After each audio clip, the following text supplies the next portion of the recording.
Ever since the battle with Kaguya and Naruto, fans have been speculating about the particular panel that shows Naruto and Obito with a mysterious silhouette in the background. The initial reaction was that it might be just a mistake with the inking made by Kishimoto. Bro left his pen on the paper, and they even printed it. The response from the fandom was huge overseas and in Japan. It seems unlikely that Kishimoto or the publisher would overlook such a detail in fandom reaction, so it falls under the category of things that, if it were a mistake, would be corrected in the volume's print or digital release. I believe Naruto even underwent a complete digital remake, and yet, the silhouette remained. And it's not simply shading, the outline is distinctly that of a human standing. Therefore, it's not an error, at least I don't believe it is. Theories have always been divided into two main camps. One insists that the silhouette can only be Sakura since at that moment everyone, Sasuke, Naruto, Obito, Kakashi, and even Kaguya, was more or less in the same area, facing each other, and Sakura was behind them, roughly at the position of the silhouette according to their claims. Of course, those who dislike complex theories or this particular idea are often talk at length simply to refute a good idea. I'm not saying that everyone does this, but this is certainly one such example. There's no definite proof that it is Sakura, at least not according to logic. Here are the reasons they base their assumption on. First, it's confirmed that Obito and Sakura were together moments before that panel occurred. Obito then jumped and rushed toward Naruto and Sasuke, so it's true they were definitely on a rock or cliff, whatever you call it. However, this doesn't mean Sakura is the silhouette. There are multiple reasons why it makes no sense. The clearest proof is that Sakura is kneeling, not standing. This is depicted in both the anime and manga, so there's no doubt about it, and yet the silhouette doesn't resemble someone kneeling.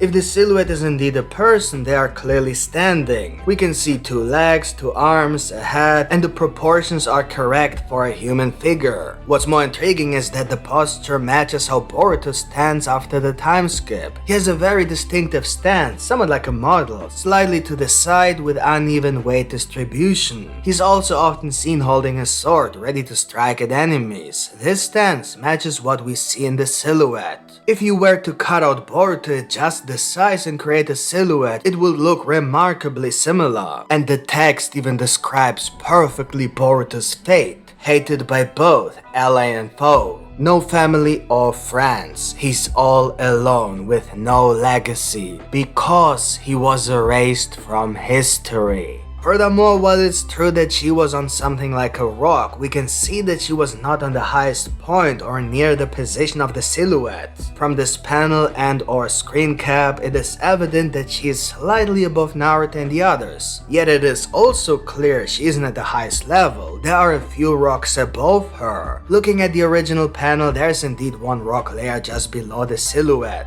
And as mentioned before, we know that Obito and even Sasuke jumped from only the first level, where Sakura is kneeling, not standing. At the same time, we see in the same panel that there are higher rocks behind them. At the very least, one should consider the possibility that there may be some truth to this idea, especially because we do know that the Naruto series has foreshadowed the Boruto series by showing the silhouette of 3 Otsutsukis, not in the manga, but even in the anime. So why wouldn't the main source of the story do the same? Only much more effective. It's particularly intriguing because the dimensions switched immediately, so the person might not have shifted dimensions along with Kaguya and the others. Now that we have established that the silhouette could definitely be a character who time traveled or who is from that dimension or a timeline, but is simply observing Naruto and Sasuke, we must consider who or what that person could be. It would make sense for it to be a character from Boruto, which narrows it down to two possibilities. Either it's Boruto or it's not. Perhaps Boruto has the ability to time travel or to move through dimensions. The possibility of dimensional travel could explain how a teenage Boruto could be in the same place as a teenage Naruto. Different dimensions can have different laws of time. For instance, consider the dimension where time isn't moving and Naruto is currently trapped.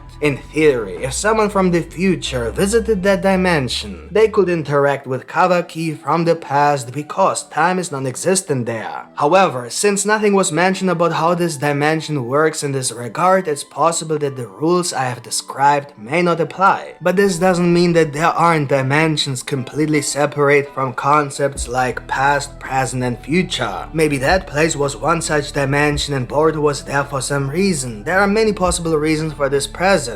Perhaps he needs something from Kaguya, or he wants to change the past, or something else entirely. Whatever the reason, it could explain how Bortuo might be the silhouette even without time travel. Another possibility is that this character manipulates events much like Kaguya's Black Zetsu. Therefore, this character could be responsible for everything happening in the Boruto series by, for example, manipulating Amado or someone who is manipulating Amado, or even a chain of people being manipulated where one of them, at the end, is manipulating Amado. It's similar to Naruto where manipulation starts with Akatsuki and builds up to Black Zetsu. But consider the possibility that Black Zetsu was being manipulated as well. What if the story didn't really end with Naruto, especially now that Kishimoto took over the story again? Or suppose Black Zetsu isn't actually Kaguya's creation. After all, Madara also believed Black Zetsu to be his creation, while Black Zetsu later acted as if he were loyal to Kaguya. What if that's not true either and Black Zetsu actually served Shibai and tried to resurrect Kaguya as part of a larger plan? In this plan, Kaguya's actions would lead to subsequent events, one after another in a continuous sequence of events leading to Shibai's return. The possibility is definitely there, as this is precisely what happened in the Naruto series over thousands of years. If Black Zetsu made Madara believe he was his creation and managed to manipulate events over 1,000 years, then he could have done the same with Kaguya, possibly manipulating events for 2,000 years. This is the minimum time Shibai could have been on Earth given the time it takes for a tree to produce a chakra fruit, and since Shibai's remains were discovered on Earth, it suggests he consumed the fruit 1,000 years before Kaguya consumed the next one. Given that Shibai's remains were undiscovered for at least 2,000 years, it suggests that once he ascended, someone must have taken his body and concealed it as part of a plan, waiting for other events to unfold like Kaguya's arrival, Tonari's decision regarding the Tensei gun, Boruto's birth, and more. It's nearly impossible to believe that there was no one to recover Shibai's body, whether that person was his partner like for example Jushin or his creation such as Black Zetsu. Both cases imply immortality. Even a normal Itsuki can live for more than 2,000 years, so it's certainly possible, and let's face it, if someone has been orchestrating a plan for 2,000 years, then the battle with Kaguya was surely manipulated or artificially induced as well. For instance, the human's betrayal of Kaguya could have been due to manipulation. Even Kaguya's betrayal of Ishiki. Thus, the fact that Kaguya returned could also have been manipulated. Therefore, if there is a silhouette, it must be the mastermind behind everything and the one trying to revive Shibai, possibly making them the contact for Amado. That's the theory. Let me know in the comments what you think of it. And if you enjoyed this video, then please leave a like, it helps me a lot. And of course, if you want to see more Boruto content, then subscribe to this channel with the notification bell activated for more videos. Thank you for watching and see you next time. Bye.